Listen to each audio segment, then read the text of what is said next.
Good evening, YouTube. Needlebender 785 Ohio with another video, and this one is going to be a 2-for-1. This is let's start with this is a video for a mono banded SB220 with two brand new tubes that I have just installed from RF Parts into this SB220. It's going to 137 in the Buckeye. Neighbor of mine, a great guy, great operator, and he's looking to use this as his bass amp. So we're gonna this video is gonna be just kind of a relaxed, fun video. We're gonna talk about kind of like things we did this year, kind of what we achieved, what we're looking to achieve next year, kind of channel updates. Just it's kind of going to be a little bit longer than our normal to the point video. We're just going to be having more of a discussion, but in the meantime we'll put this SB220 to the test, and we'll show everything it does on all sorts of scopes and analyzers out there, and kind of give you a performance report. Like I said, just pulled out these iMacs. These are heavily used iMac tubes, 3500Zs. Just came out. They had about 75% of life, or let's see, 75% output left in them. But the sold this thing with a brand new set of tubes from RF Parts. Just took them out of the box. The tubes are still brand new, so you'll see some changes. The output will slowly creep up, and you might even need to retune a little bit, but right now it's tuned up. It's been running for a little bit. Tubes are kind of burned in, and we got some for now we'll just do some this is a basic Striker 955 derail model. It's a good AM radio, and we're gonna see what it does here. Dead keying about 15 watts. Audio. Swing about 107. That's our principal signal. As you can see, that's our normal 0 to 200 megahertz. Hello. And let's check our idle current. About 150. Let's step on the foot pedal here and key up the radio. Hello.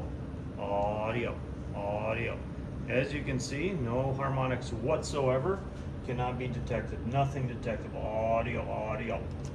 I mean, this is phenomenal. This is super clean. And take a look at the. Let's see where we are. We're in average power. Let's see. Dead keying about 200 watts. Audio. This is RMS. Now let's go to peak mode. Audio. And it's off the chart somewhere 1200, probably 1300-ish. Audio, 1250. Now, and again, you can drive this probably on the AM. You can probably hit it with, I don't know, 160 on sideband. I probably do no more than 120, 130-ish. But again, this thing can do up to 2,000 watts. That's what it's designed to do. Tubes are brand new, so the output's a little bit lower. And if you want to baby those tubes, you keep the input a little bit on the lower side. I would keep it right at 100 watts. And we're going to take a look at something else here. Let's check out this other test. Let me go set up my Yaesu FTDX10 here. I'm going to put it about 60-ish watts just to get a reference marker on here. We're going to be doing a two-tone test. Actually, we need to switch radios.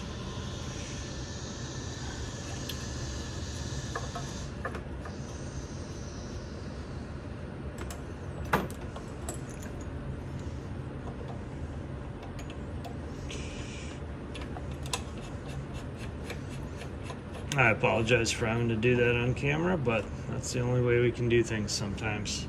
Okay, we're kind of done with the striker for today, so everything else is going to be on sideband. So let's play this two-tone test and see what we got for reflect. Got about less than a quarter watt. We got 53 watts. And look at the intermod right there. Let's see, system, let's do sweep, number, step on the foot pedal, and it stops moving. We can unkey, and we can do some measurements here. And let's see, peak, marker, delta, and let's see. Wow, okay, 40 dB down for the intermodulation distortion. So your really good pillbox does about 24. A 3CX3000 is about 35, which is anything over 30 is considered like fantastic.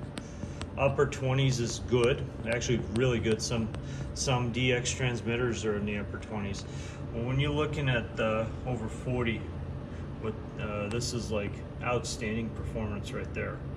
And now if we do crank this all the way up, and we're going to demonstrate that now, you will see. But I want to show you before I do that, is that how clean this wave looks on this other piece of equipment. I'm going to play that same wave.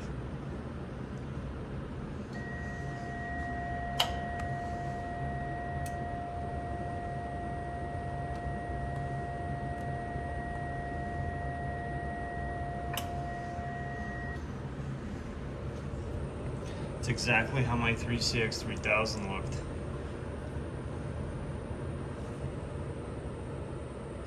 No crossover distortion, no flat topping, just nice set of pearls.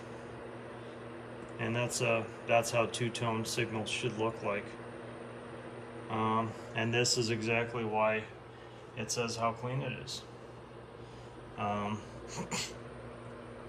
Now when you freeze it, when it's rattling like that, it does freeze sideways, kind of weird a little bit, but as you can see, 40 dB down, and really nice set of pearls right there.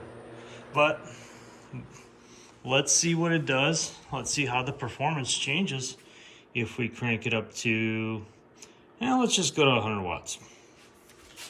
And let's just show you that 100 watts right there. And let's see that. So we're gonna go to sweep. Actually, we need to put the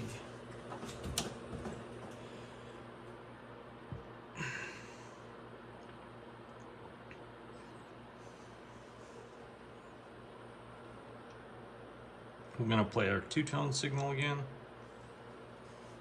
Step on the foot pedal.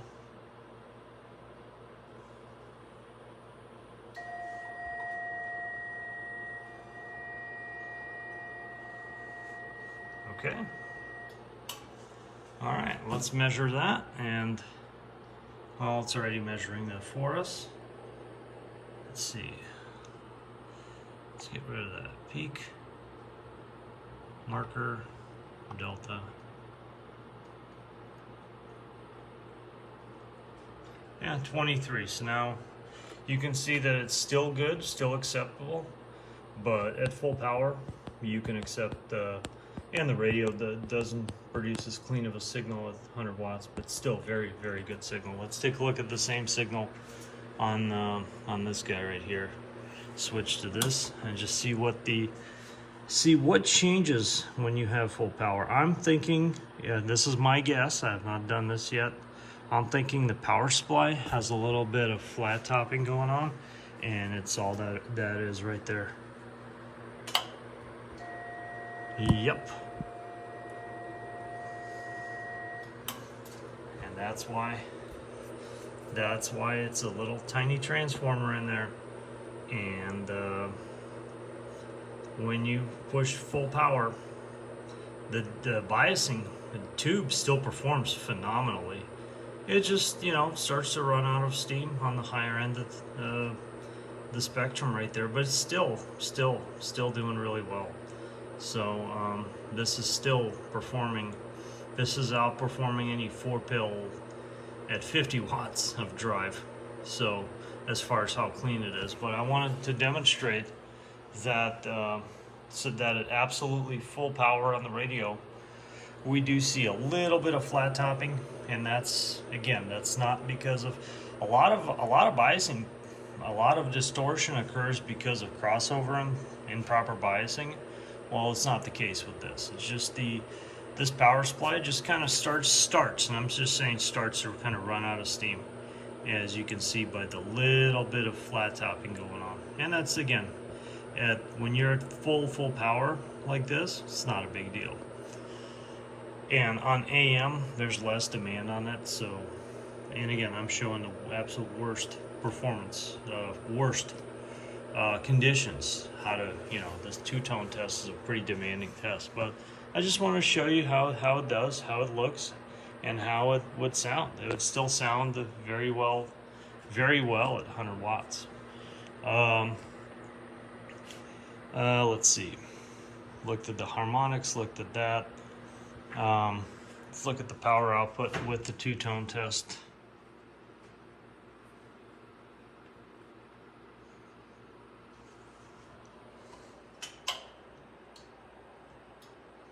And play, come on.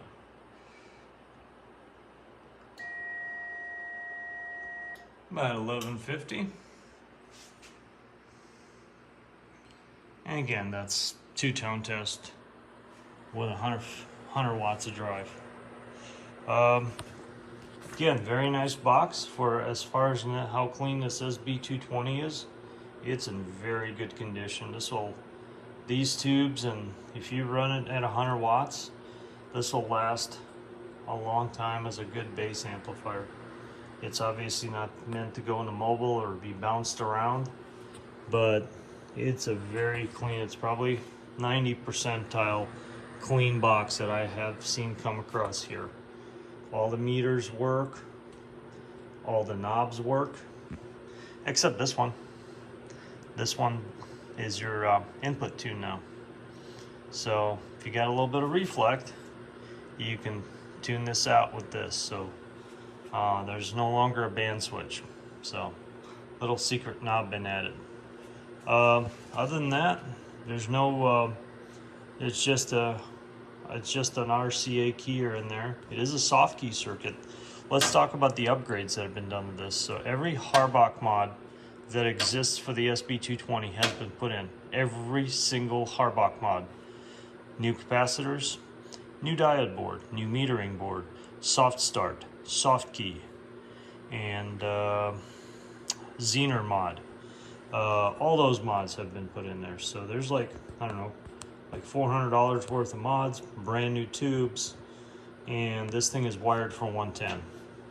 This thing is all ready to go, and 137, I hope you enjoy it. And like I said, one of the best, cleanest SB220s to come across my desk. Now, like I said, this is a two-part video, and we're just gonna kind of look at the achievements, not necessarily things we want to make better or we didn't achieve. Also can bring up during that, but I would say this radio wise and shop wise, for me, this was a fantastic year. Got a lot of stuff done. I think the only thing I did not achieve this year, I did not build my tower that I wanted to build out in my few acres that I have out back, and that was because it was just way too busy, and I'm definitely trying to get my tower up this in 2025. That is one of my biggest priorities, and kind of disappointed that I didn't get my tower up in this year, but like I said, if I have any setbacks to kind of look back at, not putting up a tower was one of them. Built several great amplifiers that were both a challenge and absolutely exciting to build and very interesting. This amplifier is a Tsunami project. It was a great learning experience. Had a ton of fun building it. Learned a lot from it, and shared my knowledge on videos. Talked to different people that were also interested, and shared my findings with anybody that was interested. This amplifier is not the amplifier. This power supply for this amplifier is going to undergo a major upgrade in 2025. The transformer that's in there, it can handle quite a bit of current, but it's the voltage is a little bit on the low side. So when I key up, according to the spec sheet, we're supposed to be 6,500 volts in operation. Again, this is undervolting the tube. According to what the specs that I'm running, we're supposed to get 6,500 volts in operation. We're at about 5,000. So significant number of power loss, and kind of 9,200 watts, maybe right at 10,000 watts. It kind of falls off, and just the more you put in, the more voltage drop there is, and but it runs great. Runs great up like at 8,000 watts all day long. Sounds clean, looks clean on the scope, meter, everything.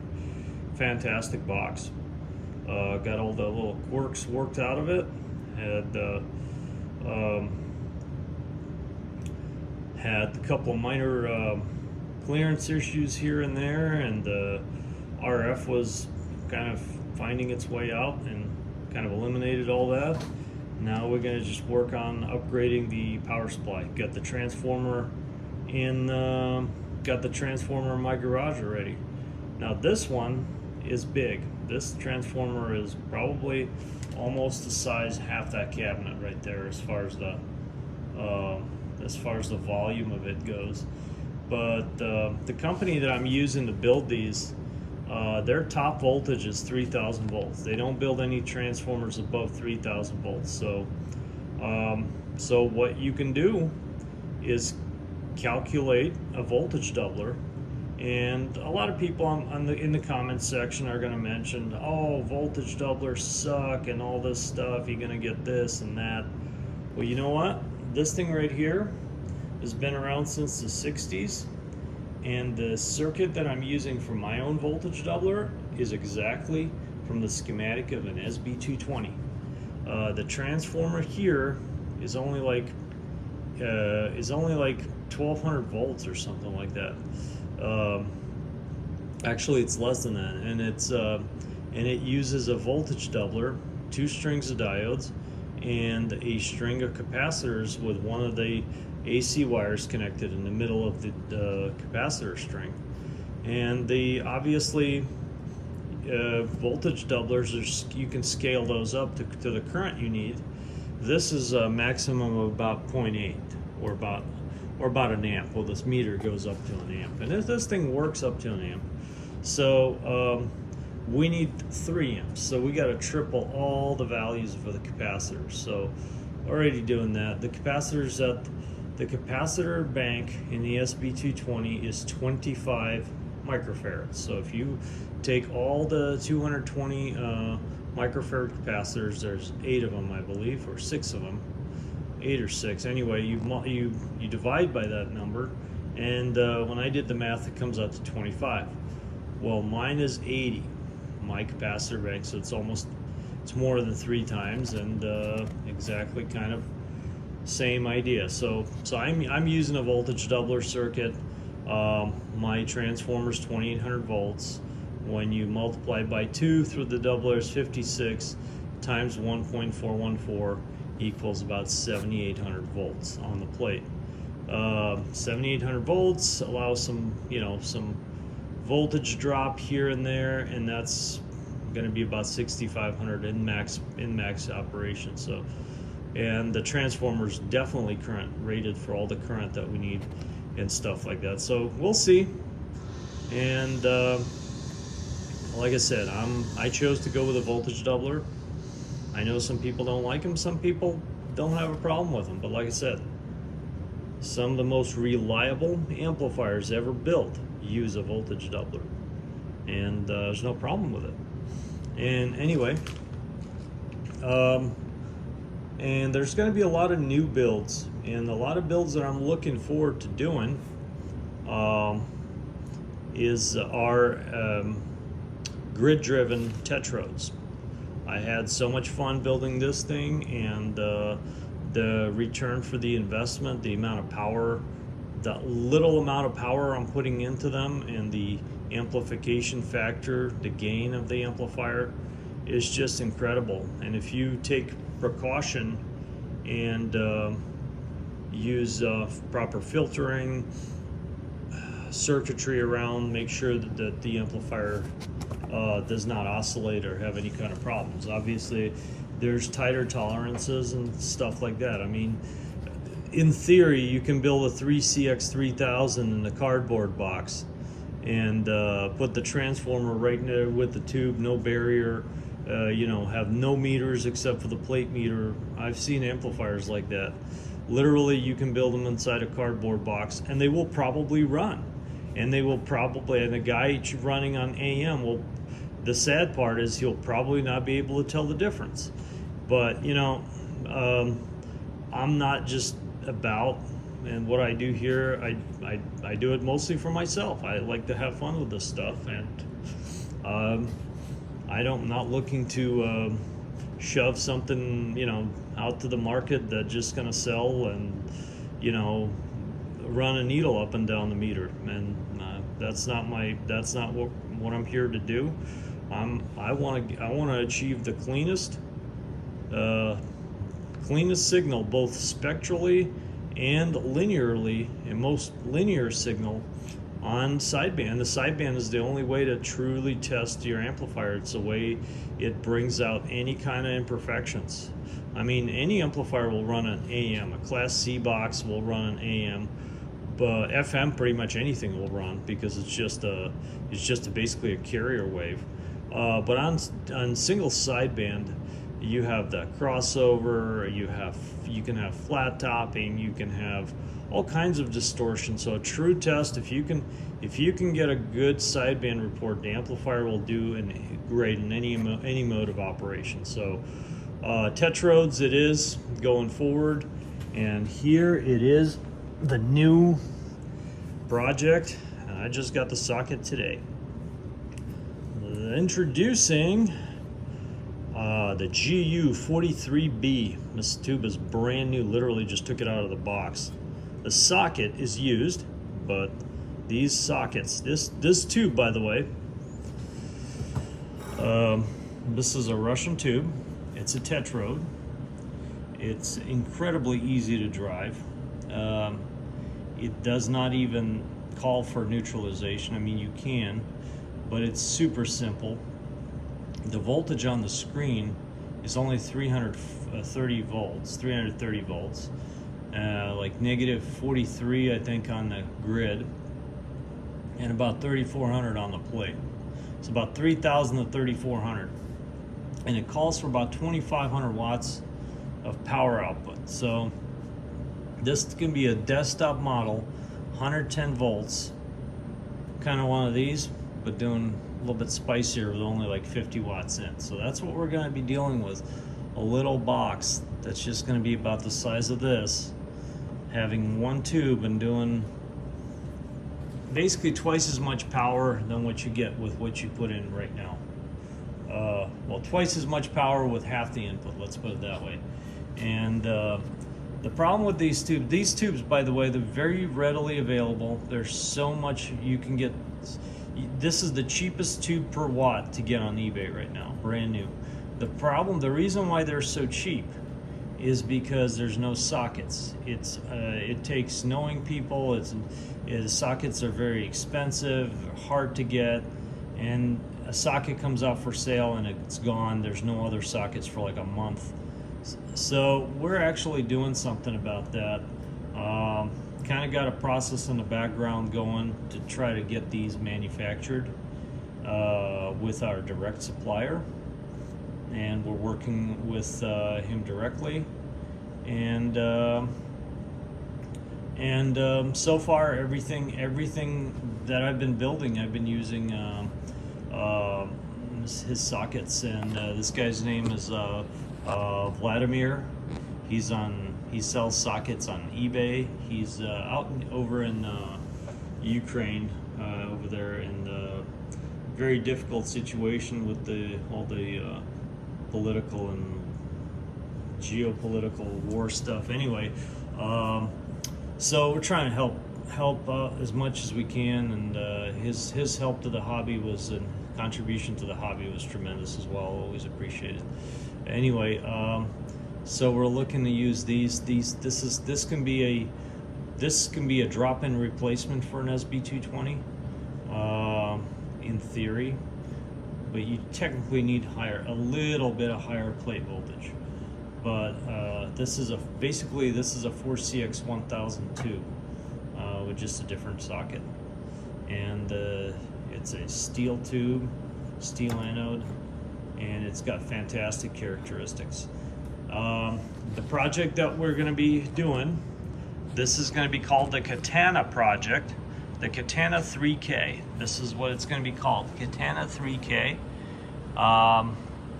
Pretty much same set of guys that originally pioneered and designed as they came up with this project. A bunch of ham guys in Europe. They just put together a bunch of stuff and put out all the paperwork out there for the world to share. So we're just going to take their design, tweak it a little bit, and Bob's your uncle, kind of like we did over there. So far, their data, their research, their analysis, their testing is just out of this world. And the way they make these, the guy made a 14,000 watt ham amplifier, just slightly bigger than this SB220. I mean, it's just phenomenal. So anyway, and another project, but the first box, I'm not going to be building it. It's going to be, there's another box coming out online, but if you want to follow Needlebender 757's channel, he's going to have a very similar build because the voltages are very similar, but the box is going to be quite larger and quite beefier than this. So there's a tube that's called a GU78B. Yeah, GU78B. It's basically a 4CX 2500, so it's like a baby 3000, just a little bit shy of a 3000, and so basically 2.5 of these. That one does like 6,000 watts, and some people have gotten like 8,000 watts out of it if you with only like 100 watts of drive. All Tetrodes, and the cool thing about these is that they all share pretty much identical screen voltage. It's within 10 volts, and the grid voltage is within like 40 volts. So I'm making boards. I'm going to have custom built boards that are going to be a screen and a grid supply that's going to basically work with any of these tubes that are similar in nature. They're going to have a potentiometer. You just dial in whatever voltage you need and just plug it in, and you're all set. And then you can run whatever tube you want. And these are super easy to feed. As a Tetrode, as I mentioned when I was building my tsunami project, they do require a swamping resistor on the grid, and these big tubes like the 5000 requires a 450 ohm swamping resistor because we're doing a 9-to-1 transformation. So there's a 9-to-1 unun. I call it a balun just because it's better, but ham guys will crucify me if I don't, call it properly. But a 9-to-1 unun that there is inside in there. So it takes our 50 ohm unbalanced input, it transforms it to a 450 ohm unbalanced output and goes into a 450 ohm swamping resistor with a voltage DC blocking capacitor to the grid.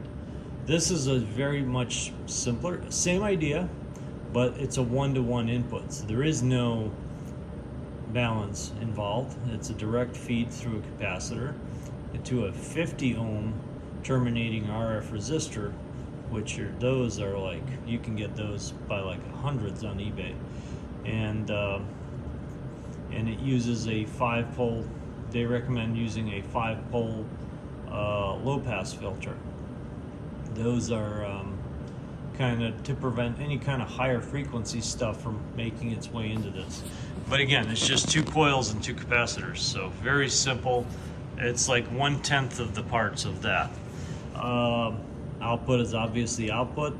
You're going to have 2 vacuum variable caps and a coil and a relay, most likely a vacuum relay.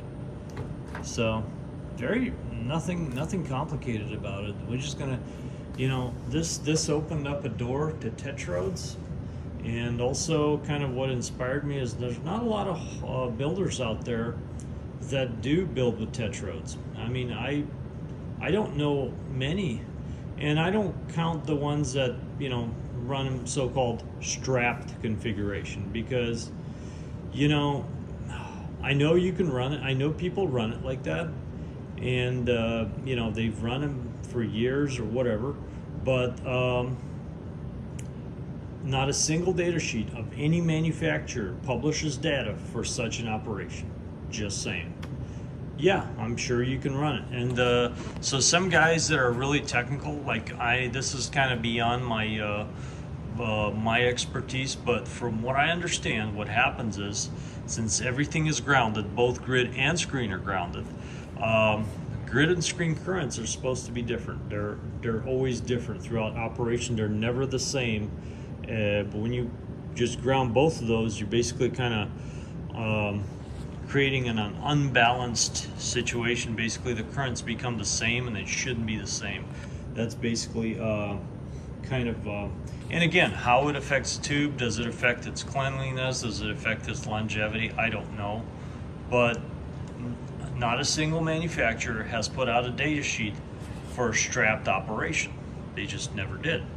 A Tetrode is always supposed to have a dedicated screen supply, and the voltage on the grid is supposed to be below the cathode, and in operation it's supposed to provide a little bit of current to go into AB1 operation. And these run in AB1 compared to your 3CX3000, that's an AB2 operation. That's actually very, very important, because you could, if you overdrive a Tetrode in grid-driven operation, you could technically start getting into AB2, which is undesirable in that operation. You can run it like that. There is some data sheets provided, but the amount of compensation that you need, there's like different set of rules start to apply when you get into AB2 with a grid-driven configuration. So the idea is never to get into that. And what is the definition between AB1 and AB2?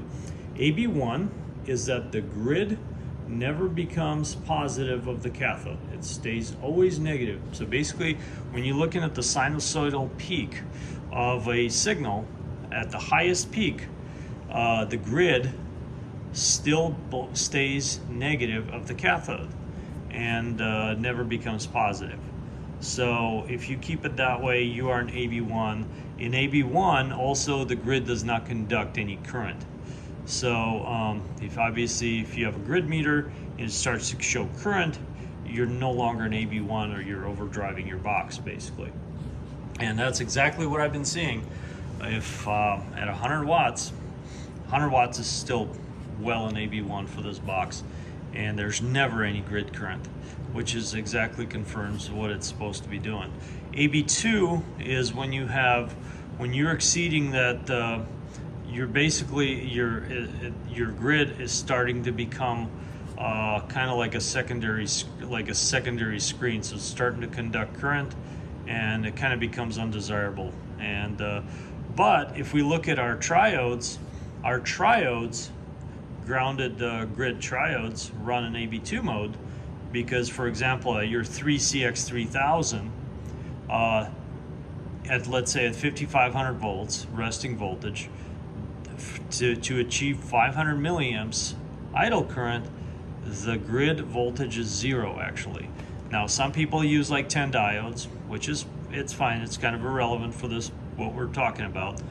But let's say you do use 10 diodes, that's like 9 volts or 8 volts voltage separation. When you apply even a 100-watt signal, you're actually making the grid positive to the you're making the grid positive to the cathode, and that is why you have grid current in triodes, because you're not an AB1, you're an AB2, and AB2 the grid actually conducts. That's why you have a grid meter on triodes. And at a triode, it's totally acceptable. It's actually, that's the only way you can drive an amplifier is to be an AB2, and that's totally fine. So AB2 good in triodes, AB2 bad in tetrodes. Stay in AB1. And if you follow the little spaghetti chart diagram, it really clearly, there's some even lines that are printed there just to keep you out of the AB2. Anyway, kind of got deep into that discussion there, but here's just some projects, what we're going to be doing. Hopefully everybody has a great new year, and looking forward to a lot of new projects out there. Anyway, I want to wish everybody happy holidays, Merry Christmas, Happy New Year, and we'll see you next year. Needlebender 785, Ohio, back on the side.